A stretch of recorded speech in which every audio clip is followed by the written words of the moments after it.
Essa semana que está terminando foi marcante no Congresso Nacional. A Câmara dos Deputados aprovou a regulamentação da reforma tributária do consumo. O que eu gostaria de saber é se a Abrasca conseguiu emplacar algum tema na proposta. Olá, Kleber. Olha, semana muito intensa de acompanhamento lá da votação da regulamentação da reforma tributária. Os temas que ficaram para fechamento ali nessa última semana eram temas mais setoriais, de imposto seletivo, de cesta básica, como foi muito bem noticiado. Mas, analisando o texto que foi aprovado, o saldo para a Brasca foi bem positivo. A gente teve alguns pontos atendidos ali. Acho que o que a gente precisa destacar é que houve uma melhora no texto do split payment. Foi um tema que as empresas bateram muito. A nossa base participou de audiências públicas para tratar desse tema, e a gente vê que houve um avanço no texto, apesar de ainda ter algumas considerações a fazer. E outro tema muito importante também, que na última semana nos tirou um pouco do sono, vamos dizer assim, eram os critérios para incluir empresas no regime especial de fiscalização. O texto antigo estava um pouco, posso dizer, desajustado. Acho que a redação dava uma sensação de que empresas que cometessem apenas algum erro de preenchimento, algo que não fosse muito ligado à tentativa de fraude mesmo, como era o intuito do sistema, pudessem cair nessa situação. Houve uma melhora nesse texto também, a gente viu isso com muito entusiasmo. Ô, Hugo, o texto agora vai ser analisado no Senado. E quais são os temas que a Abrasca continuará defendendo? Você acha que a entidade terá mais chance de ser atendida pelos senadores?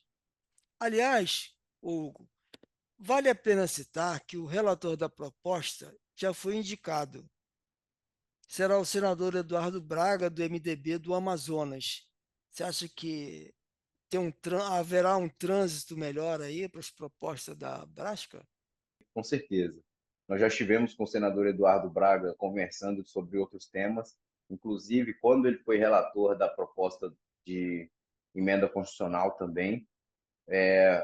O desafio da Abrasca, nesse segundo momento, vai ser tratar da questão dos incentivos fiscais. Como um senador muito experiente nesse pleito, a gente acredita que vamos ter um bom entendimento e que vamos avançar, sim, numa melhora do texto. Acho que, para deixar claro aqui, a nossa preocupação foi dos critérios criados lá para que as empresas possam fruir dos benefícios fiscais vindos lá do Fundo de Compensação.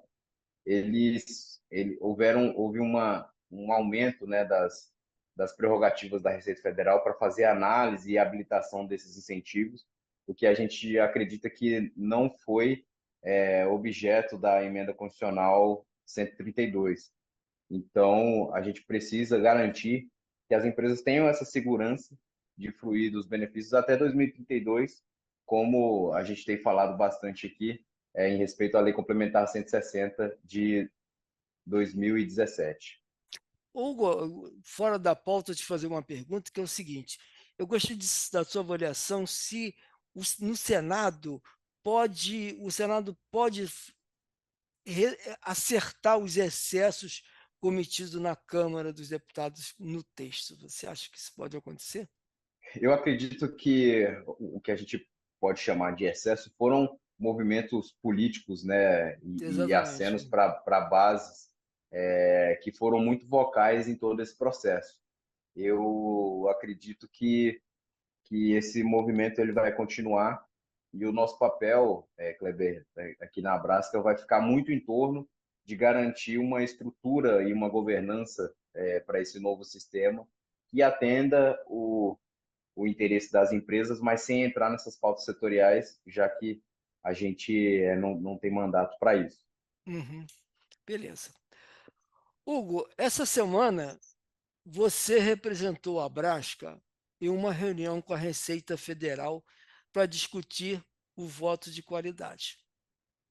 Seria importante você explicar essa questão, primeiramente, e quais os pontos defendidos pela Abrasca nessa reunião, que eu já soube, inclusive, que vai ter outra no início da próxima semana, né? Isso mesmo.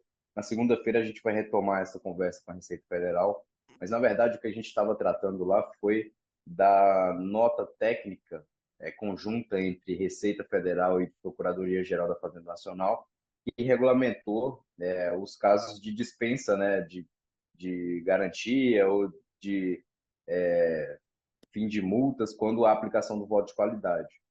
Na nossa avaliação, a nota ela restringiu um tanto a aplicação da lei do CARF, porque ela mudou um pouco o sentido do que foi de fato publicado lá no Diário Oficial.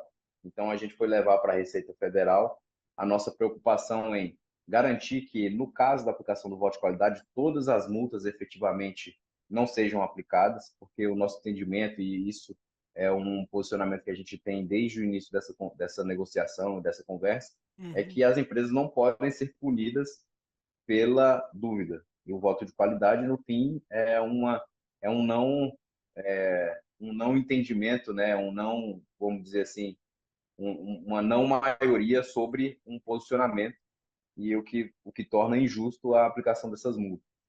Outra questão importante também é a possibilidade da dispensa das garantias. As associadas da Abrasca são empresas as mais competitivas e as que se Uhum. destacam no mercado e que certamente não vão sair do país ou abandonar o mercado de uma hora para outra. Então, demonstrada a capacidade de pagamento, elas devem ter uma regulamentação ali, como determinado na lei, para que não seja necessária a apresentação de garantias nessas discussões que houver aplicação do voto de qualidade. E o terceiro ponto que a gente levou, e o último, é a garantia dessas mesmas condições de negociação e de transação para aqueles casos que, na data da publicação da lei, ainda não tivessem uma, uma sentença, né, nos seus tribunais regionais federais. Então, isso também está na lei, ficou lá previsto no artigo 15º. Então, a gente colocou esses pontos, acho que precisa fazer algumas aparas na nota técnica para garantir que os direitos das empresas sejam respeitados. O Congresso vai entrar em recesso até o final do mês, né? Você acha que vai rolar nos bastidores? O que, que vai rolar nos bastidores durante esse período? Acho que a gente está num momento de aproximação com as eleições municipais. A gente tem uma transição também das presidências das casas, da Câmara e do Senado. Então, tanto o presidente Arthur Lira quanto o presidente Rodrigo Pacheco já estão olhando para o ano de 2025 para construir os seus sucessores e também para construir bases sólidas nos seus partidos para as eleições municipais, para que garanta também o apoio que eles vão precisar nas eleições de 2026. Esse momento, acredito que as pautas, de uma forma geral, de estruturação da questão da reforma tributária e outros temas que têm sido discutidos, vão ficar em suspenso.